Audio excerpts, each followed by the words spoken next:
हल्ला करणारे दहशतवादी आणि त्यांचे मास्टरमाइंड यांना त्यांच्या कल्पनेपेक्षाही मोठी सजा होईल, शिक्षा होईल असं प्रधानमंत्री म्हणाले आणि म्हणून ते बोलत नाही, त्यांनी कारवाई देखील सुरू केली आहे। आता या पाकड्यांना जरूर या ठिकाणी सजा मिळाल्याशिवाय राहणार नाही आणि म्हणून पाकिस्तानचं कायमचं कंबरड मोडलं पाहिजे ही आपल्या सगळ्यांची भावना आहे। खून का बदला खून से आणि या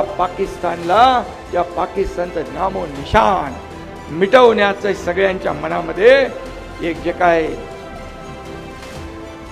एक राग आहे, चीड आहे, संताप आहे आणि म्हणून मी या ठिकाणी एवढंच सांगतो, लहू का हर कतरा तिरंगा बन जाएगा, लहू का हर कतरा तिरंगा बन जाएगा, जो हम पे वार करेगा वो खुद मिट जाएगा आणि म्हणून पाकिस्तान आता संपवायची आज वेळ आली।